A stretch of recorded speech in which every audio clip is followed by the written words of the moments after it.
we're talking about literary communities and building your own literary communities.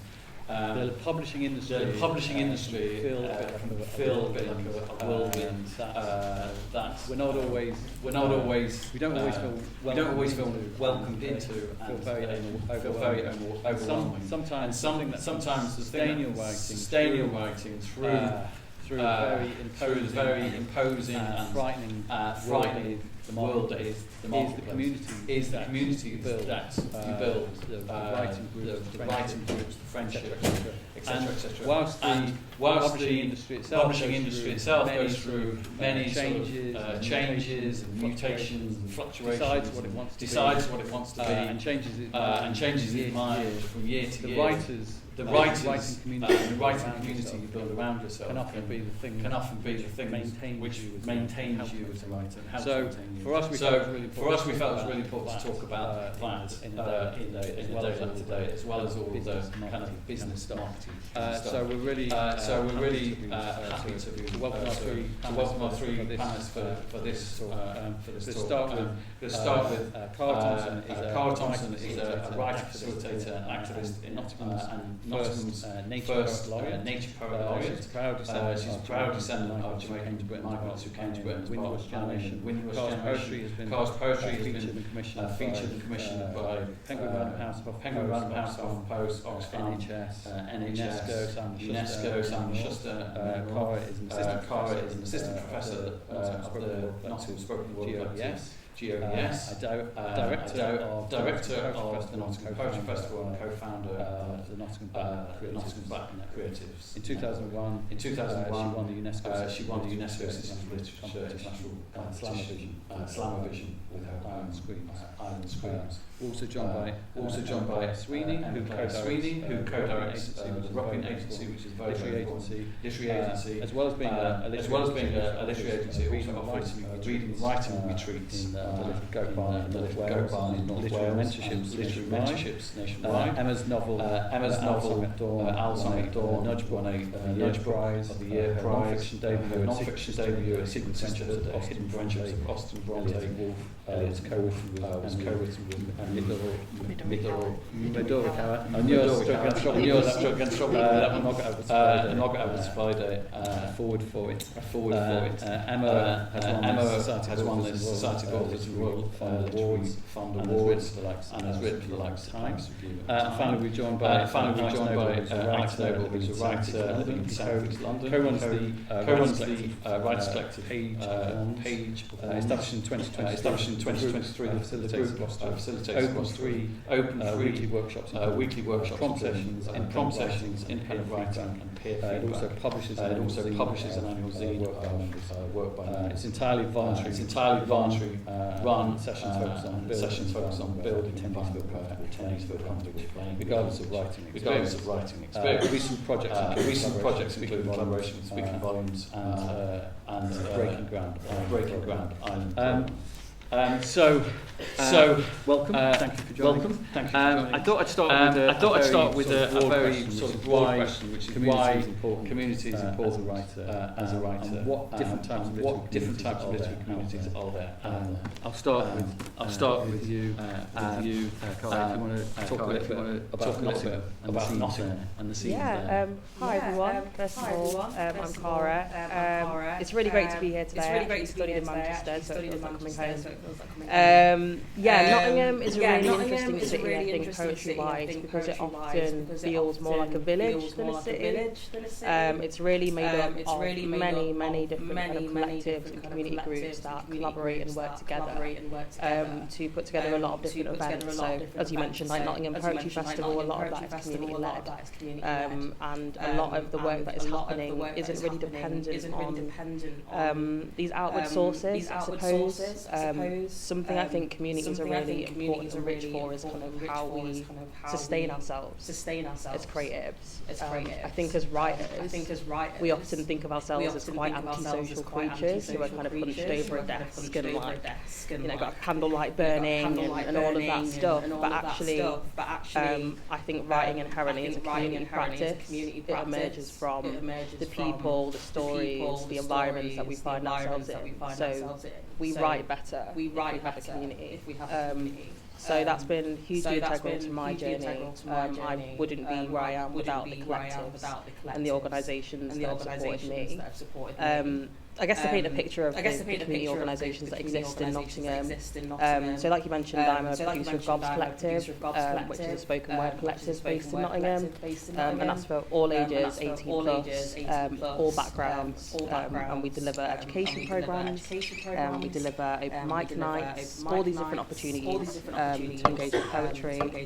And we have Nottingham Poetry Festival, which is an annual festival that poets just take over the city, essentially. And then hello.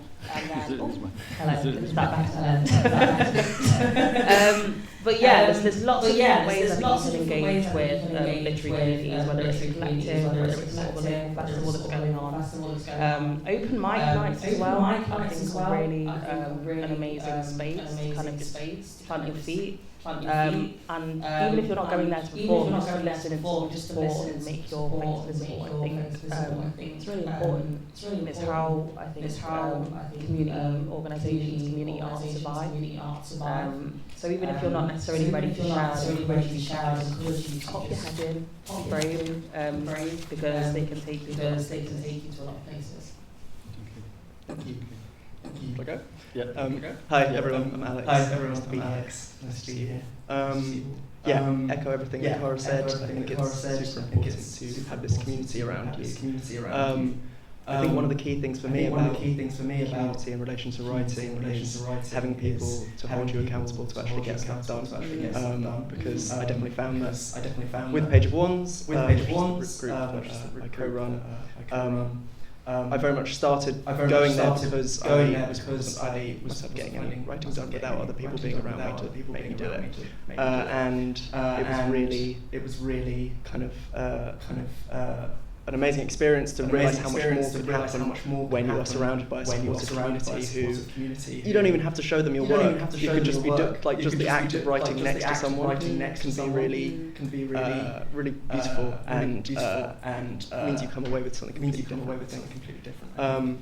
I think a lot of the something else about the community side of the writing group that's really important is the stuff that isn't the writing as well, just being around other people and talking about what happens around the writing. I think it's been hugely important. There's been loads of kind of friendships and relationships that have been built in the group, and that's been the times in between sitting down and just getting your head down to work on whatever. So yeah.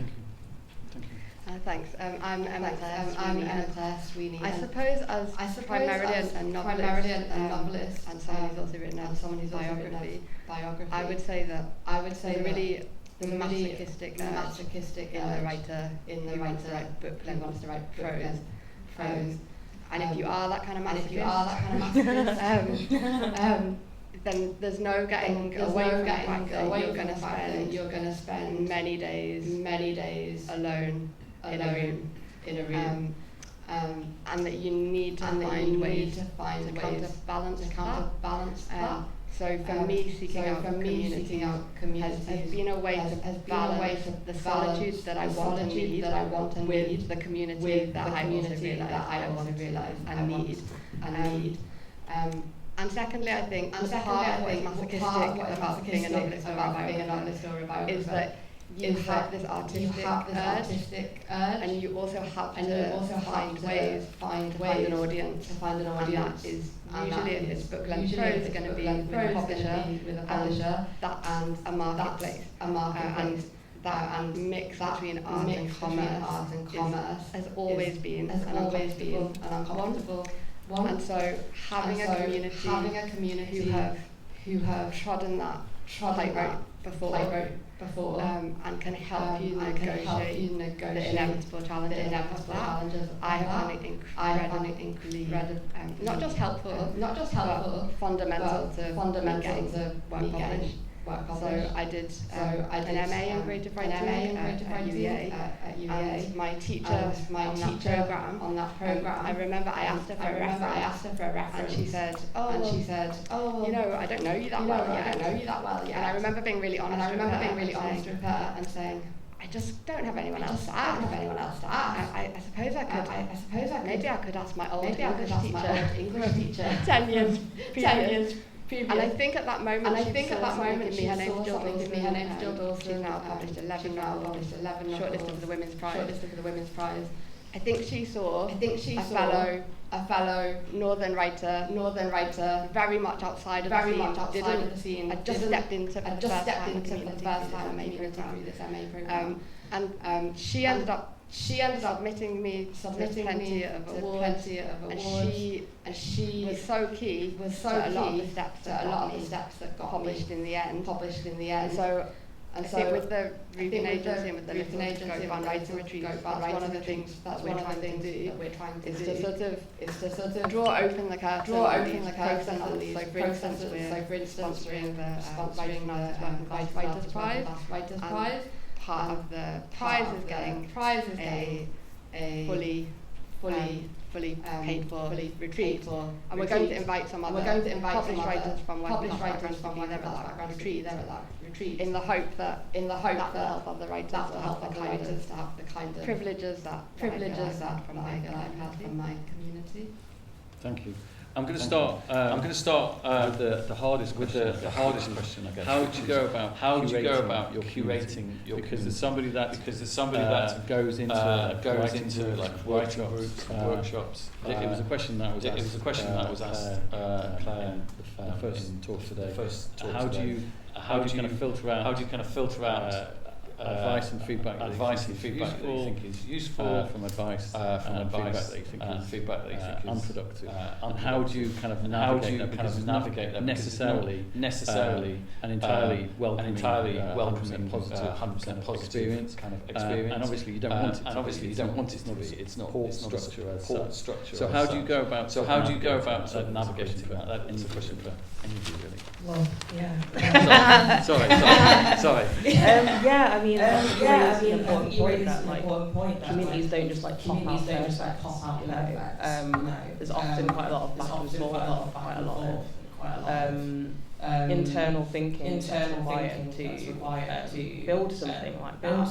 I think to start, if you're wanting to build something, I think it's building alongside people that you have a rapport with, and also building something that comes out of a communal discussion. It can't be sort of led by a singular person. But I think if you're working alongside people who share a vision with you, that can be really helpful. So, for example, I am a founding member of Nottingham's Black Creative Network, and that literally emerged out of us all being at a random open mic event, sitting around and being we really need each other. We need to support each other and see there are experiences that we have I don't think others can connect with, and I'm really enjoying this experience. And what started out as a WhatsApp group became a residency at a local venue, and became a regular open mic, and there are a lot of different perspectives in that network, but the grounding core ethos is we want to create spaces where Black creatives can network and thrive and support and uplift each other, and that is kind of the common thread. You can get to a lot of real change through that. So I think it's finding through kind of coming together through discussion what the kind of common force that's connecting you is.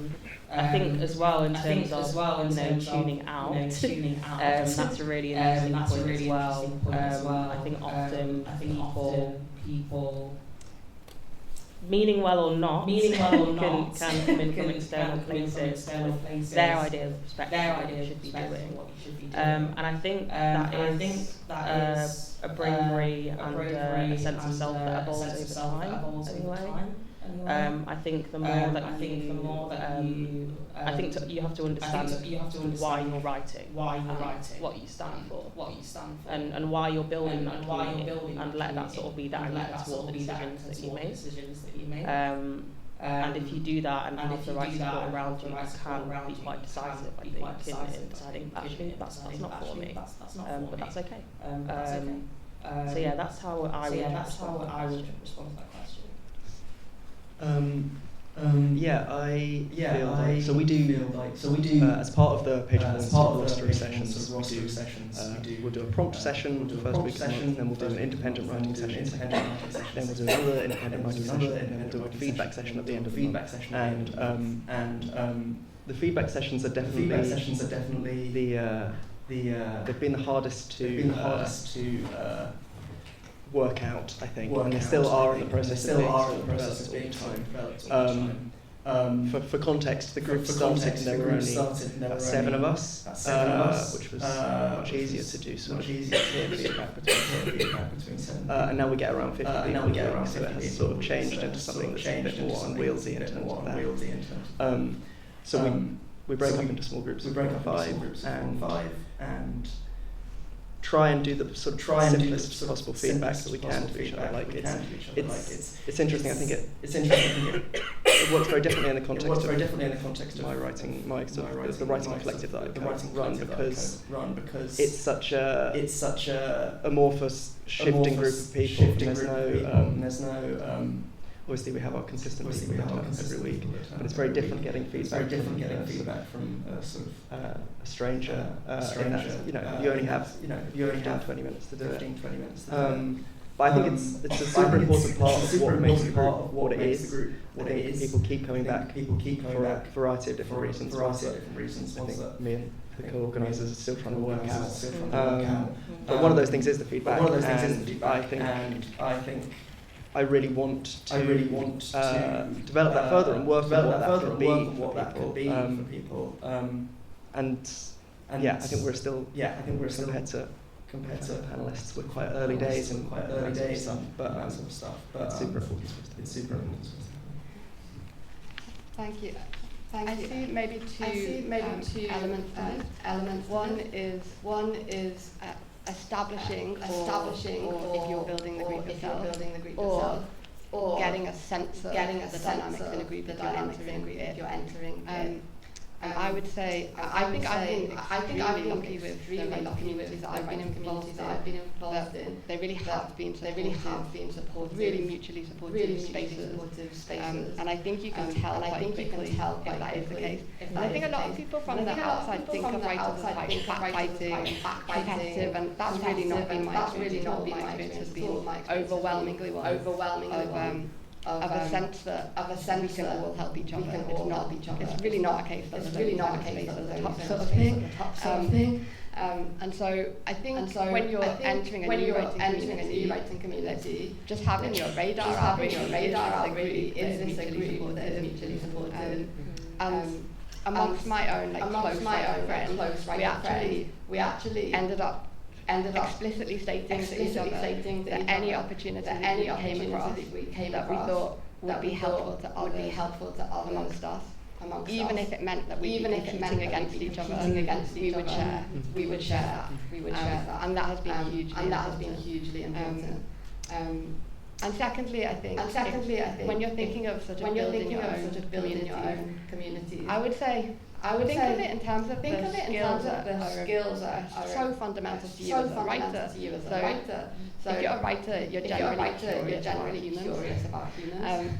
And you are interested in how their minds work, what their minds feel, what their experiences have been. And sometimes I remember someone saying to me, "I'm really good at networking," and I was really offended. I was like, that seems really mercenary and deliberate. And actually, I thought, I think maybe what I'm good at is I'm just interested in people, and some of those people who I've been interested in, like for instance, I became friends with Irena we were both on She's now Vice President of the Comparative Literature, Edward Hogan, both unpublished, both trying to find a way to pay the rent. Whilst writing our first book. Venison was a keynote speaker at this. Wonderful. Edward Hogan's just been shortlisted for the National Short Story Prize. But it wasn't a case of elbowing people out the way. Like, I want to talk to this person. It was two individuals becoming friends. And I think remembering that you've already got what you need because you're already a curious person. Can I add something quick? Absolutely. Something I'd also add is just like a bit of practical advice, and something that can actually be quite a fun process if you go about it in a creative way. Is producing what, like, if you're making something that you want to start yourself, starting like a group agreement. What does that look like? What is it practically that you're going to agree to as part of this group? And something that we do with God's Collective is, say we're about to sort of bring in, some new poets, we'll bring that to them and be like, how would you change this? Or what do you think of this? Like, how would you rewrite this if there was no ceiling on this agreement? And it can just be a really nice way to get everybody on this kind of level ground, but also get them directly feeding into what the group is shaping up to be in their experience. So I think that can just be a really good... I don't know. I think it's really important to lay foundations in these things. And if you have a strong foundation, then you can get really far ahead and ground you as you're going to. Like, I've forgotten why I was doing this. Let's go back to the group agreement. So I would say that as well. Just to briefly pick up on something that Emily said as well. I think, I've also had very good at your networking or wanting to talk to people, wanting to comment, and I feel like that also applies. It doesn't have to be in person as well. A lot of things that successfully to the group is because I feel like I've just been like, I'm just going to randomly email this person, just see what happens, kind of just end up in their inbox. Which is a digital kind of networking, I suppose, in that you just make yourself know. I mean, it's very obvious, I suppose, but like. That just made me think of something. And the opposite of digital. So I mentioned that Margaret Atwood wrote the forward that I wrote the micro Emily Midori found. And that came. She never writes forwards or blurb or whatever. She has never used a agency, categorically, never. So it was pure chutzpah. So what happened was our publisher asked us to recommend some writers. And we sort of thought that they would approach the writers. So we came up with this list. And it was basically like the dream writers were Margaret Atwood or Toni Morrison. And then we had all sorts of other writers who were maybe more realistic. And then they said, we'll go and ask them. Okay, how do we do that? So we didn't go to the agent route. My friend Emily said to me, haven't you got a ticket to go to this lecture that Margaret Atwood giving at the British Library? And I was like, yeah. And she said, well, why don't you just like ask her? And I said, well, do you want to come along too? I'm getting my hair cut that night. Thanks, Emily. So I said, I can't ask her because this is going to be hundreds of people in this lecture. I'm not going to get anywhere near her. And she said, okay, well, why don't we write her 100 and you can try and sneak it. So I wrote this letter, and talking about communities, really, I would not have done this if it hadn't been feeling responsible that I'd made this agreement with Emily. So I was responsible for her as well as for myself. Wrote this letter, and then of course the world I didn't really think I was going to get anywhere near her. And I really at the end of this event, everyone was filing away. Margaret Atwood was sitting behind her book signing table, and for just a brief moment she was alone. And I just thought, I can't let Emily down. I do have this opportunity. So I went up to her and said, Look, you tweeted about a project that I'm doing, which was to do with female literary friendship. And we're very grateful to you for having done that. And we've written a thank you letter. I kind of scurried away. I didn't tell her that actually. Not only was this a thank you letter, it was also asking this kind of ludicrous request. And a week later, I got an email. Hey Emma. Your bookshop sounds interesting. Send me a copy. So Margaret Atwood was the first person to ever read a draft, even before our editor. So yeah.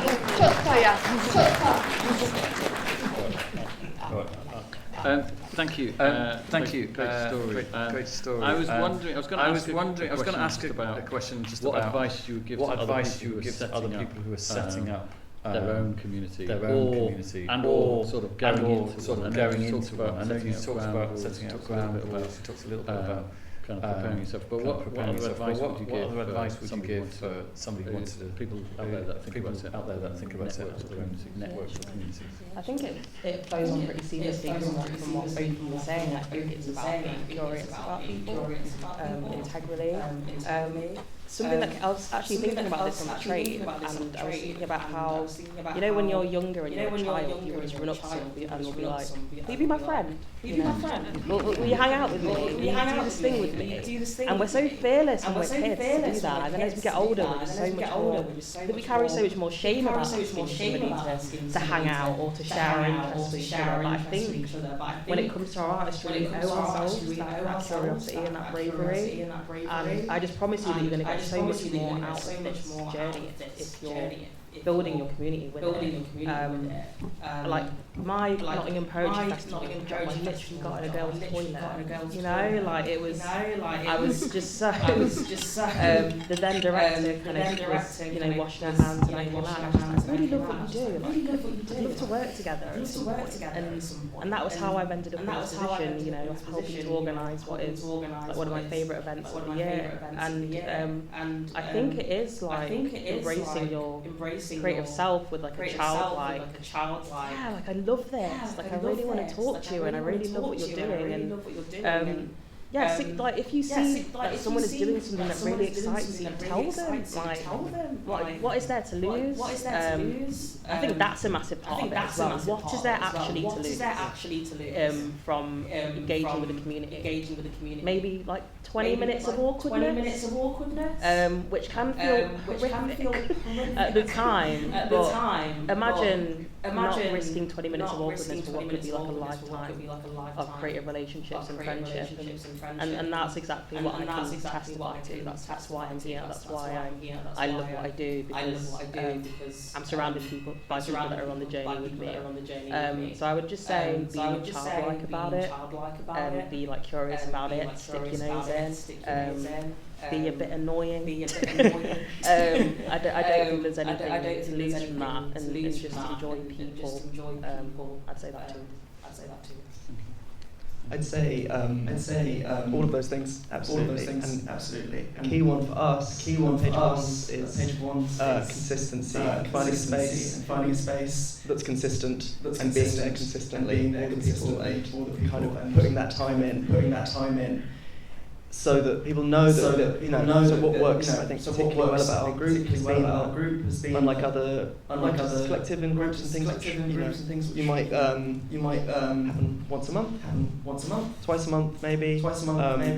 Page Ones happens every week at the same time on a Monday in the same space, and I think that's been and has done for its entirety, its existence. And I think that. Even regardless of the writing side of it, people know that they're going to see a familiar face at the same time every week. They're much more likely to turn up again and kind of keep that community being built.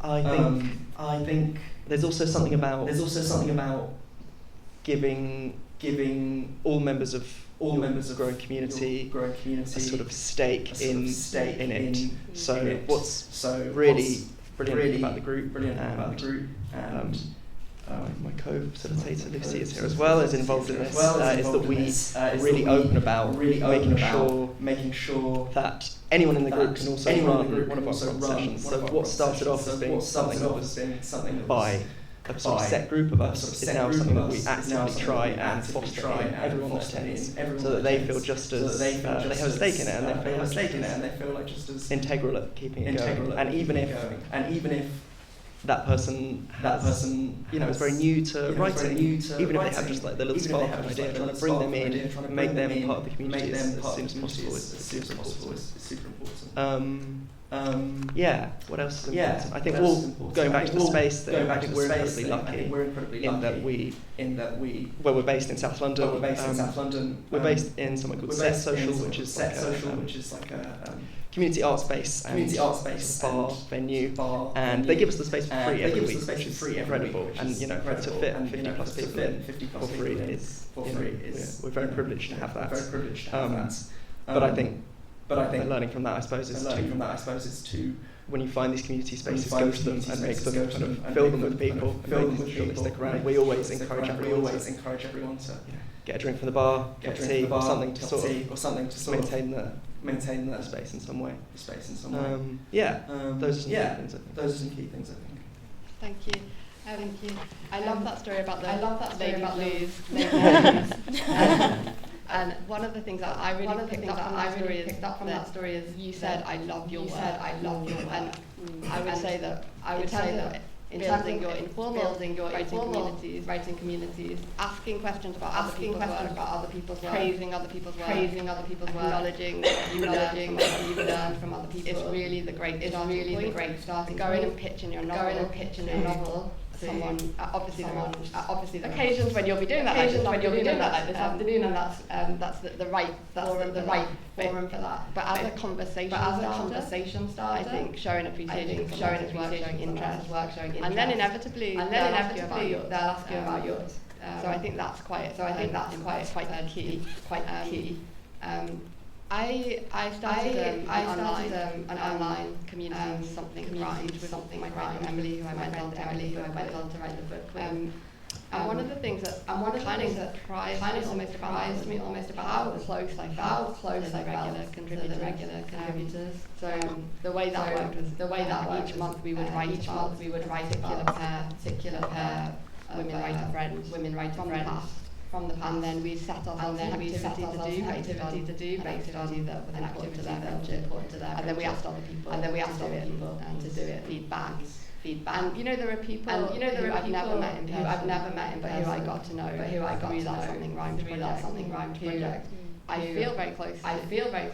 And in fact, Emily actually met a Canadian writer we feel is a friend. And she met her in person at the Jane Austen annual conference recently. So I think online spaces can also be spaces if you set them up in such a way that collaboration and support their heart, and that you're clear about that. Could I?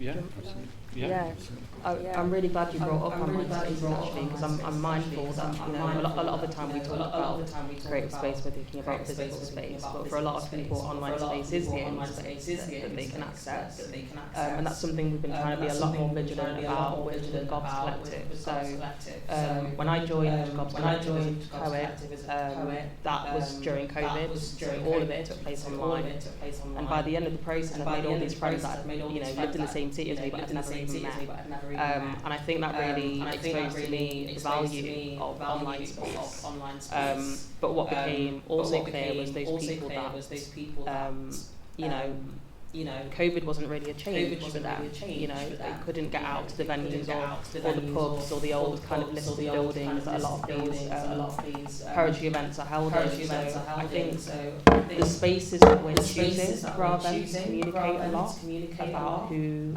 has been thought of. So I always, whenever we come with GOBS Collective, we always try and choose sort of wheelchair accessible venues. Always try to make it hybrid if we can. And obviously, that's something that does take extra thought, extra hands, but I think it's the sort of thing, if one of us can't come, none of us. That's not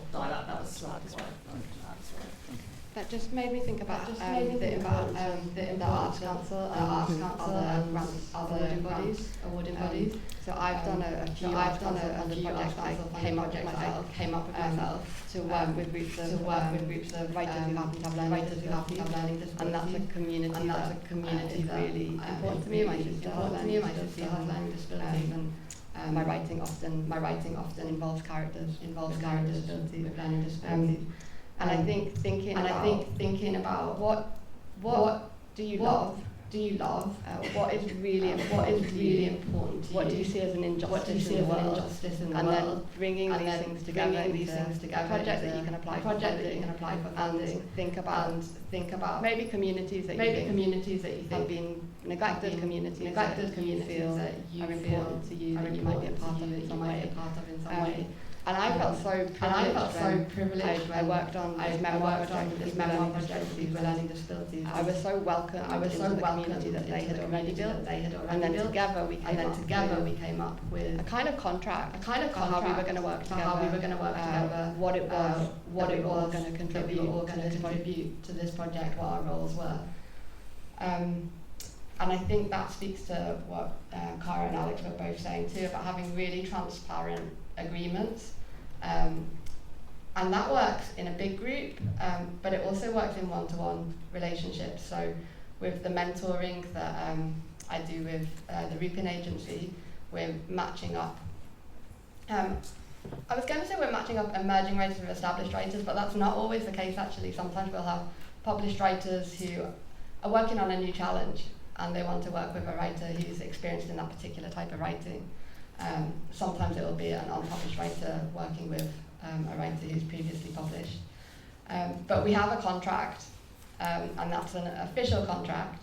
And then the sort of more unofficial contracts in terms of establishing between yourselves what it is that you are hoping to get from this relationship, and honouring that. And I think you can transfer that to more informal co-mentoring agreements. So with my friend Emily Midorica and with a couple of other writer friends, we will share work and we'll feed back on each other's work, and we'll be very clear about when am I going to send it, when am I going to receive the feedback, what is it that I'm hoping to get from this feedback. And so it might seem a little bit too official when it's a friend, but actually I have always found that to be extremely helpful, because actually you really don't want to ruin a brilliant friendship because someone was expecting feedback in 2 weeks and you sat on it for 6 months. And these things can happen if you're not just really clear about your terms. Thank you. There's a little bit of time for some questions. Though we are running a little bit late. Does anybody have? Yep. Hi, yeah. So thank you, firstly, that was really good. I guess my question is, I'm transgender, and quite a lot of the time in the spaces I'm in, the writing communities I'm in, I will be the only person who is in the room. I work in academia. There aren't a huge number of trans people in my department. As far as I'm aware, I'm the only one. So I suppose what I'm asking is, how do you balance being, I suppose, seen in some way as a representative of a wider community with kind of relaxing into a community who do accept you but might not be able to fully understand your worldview and your perspective and your lived experience? I suppose maybe there are two elements of that. One makes me think, if you feel that there's not a community group if you feel there's a space for a group that's not yet created, maybe you're the person to start it, like Cara started the group in Nottingham, or I started the learning disability groups. So possibly, if you feel that you have the energy and the creative desire to do it, maybe you could be doing a massive favour to other people who are also feeling that. Mm-hmm.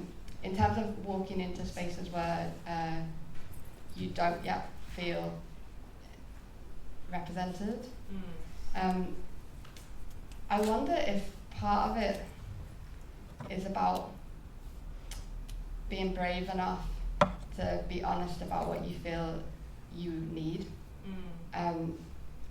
Because as I said, if you're getting the instinct that the group is a welcoming space, then probably people want to be collaborative and supportive, but maybe can't always anticipate how. Yeah, thank you, that's really smart. Yeah, I mean, I'm not transgender, but I can definitely relate myself to being the only black person in a creative space. I would first of all start by saying you're not the representative.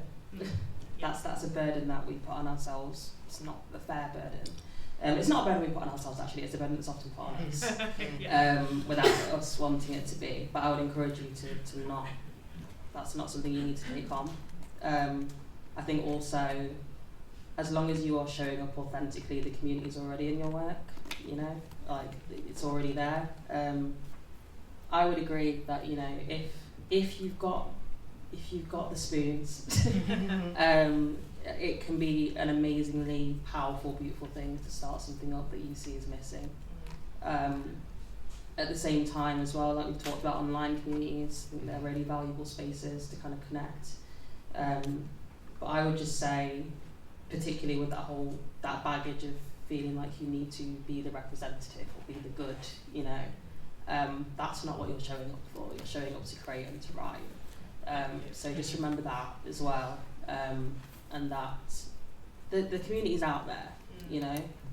You've not seen them yet in this academic sphere. When I was at Manchester, I was totally disconnected from the poetry scene. I remember I went to one creative writing society event, and I was just stood in the corner like, this isn't for me. There's nobody like me here. I will never have that community. And then it was in my second year of uni, I ran an event with some other black students called Afroverse, and that was a celebration of African Caribbean artistry, and that was the first event I'd ever run in my life. I was hysterically anxious, but it totally changed the trajectory of my life. So I would just say that they are there. You can't see them right now, but they're there. There's probably could be people in this room that you've just connected with. So yeah. Thank you. Any other questions? Yeah. I have a little question about how. Do you have any advice about finding community spaces for groups? So I chair the Leeds Writer Circle, and we take £3 from members on the evening to cover the room hire. Right. But in an ideal world, we'd have a community space where we wouldn't have to charge members anything. So how do you go about finding that? Can I just say that there can be some benefits to charging a tiny amount. Yeah. So that £3, I think, maybe means people are more likely to show up than entirely free. So I'm just putting that out there. If they pay in advance, I mean. Oh yeah. Yeah. Yeah.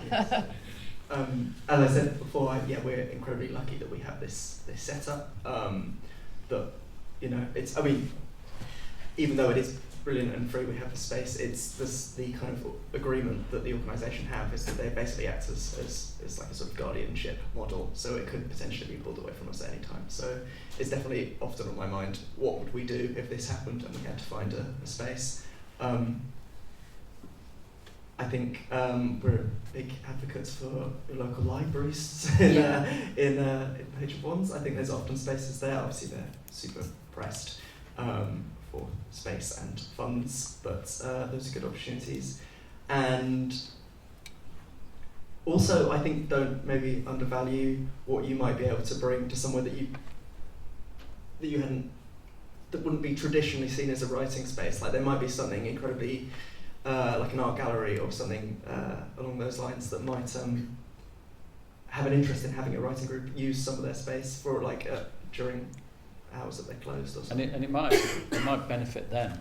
Exactly. It might be on the tick sheet of things that they need to do for the community, so it might actually be entirely in their benefit. Yeah. I used to work for an American university in the UK, and they used to sometimes host writing events to maintain their charitable status. So you might find an organisation that has a charitable status and that needs to prove that it is actually doing some outreach work. Yeah. I'll just tack on that. Sort of something we've not really talked a lot about is like funding, and like how we pay and sustain ourselves and stuff. And I think as time goes on, it's really important that we're starting to build like community-led models for that. I don't know if anyone here has like tried to apply for things with the Arts Council or notice what's happening with Grantium recently, with the whole thing shutting down. which is the main portal, by the way, that most people apply for Arts Council funding. But I think as governments shift and change, as priorities shift and change, it's really important that we are looking at community-based, led, funded models for the work that we do. That's something that we're sort of looking into with GOBS Collective as well. And in terms of your question about space, do you mean like your own building sort of thing? No, just the physical space. I mean, okay. We love we've got a really good venue at the Carriage Works Theatre. But we run lots of subgroups, right? And we quite often struggle to find a place for that. So we quite often meet in like pubs, or bars, because they're open in the evening. They're quite happy to let us have a room at the back. Right. People buy drinks, but ideally it'd be like a community venue. You could have tables and chairs and people.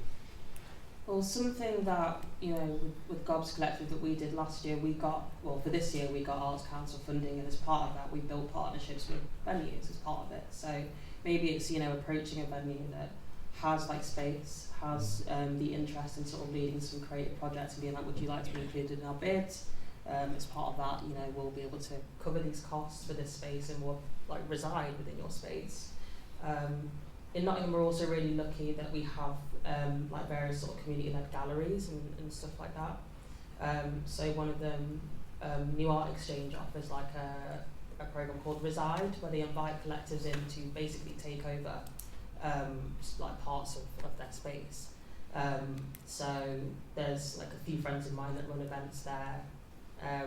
I think part of it is just like reaching out to these venues that you're interested in and offering them something that they can actually get their teeth into and see the benefit, because venues are really struggling right now too, that's the thing. So if you have something tangible to offer, that can be really helpful as well. There could also be something about actively saying that you're looking for a space online, or if you're not doing that already, just like promoting the fact that you are, because you never know what like a post could reach on Instagram or something. You never know like who it can end up getting to. And even though it's not something that's completely like pressing, like it could have benefits further down the line. Thank you. Any other questions? Okie doke. Well, we're approaching 12, so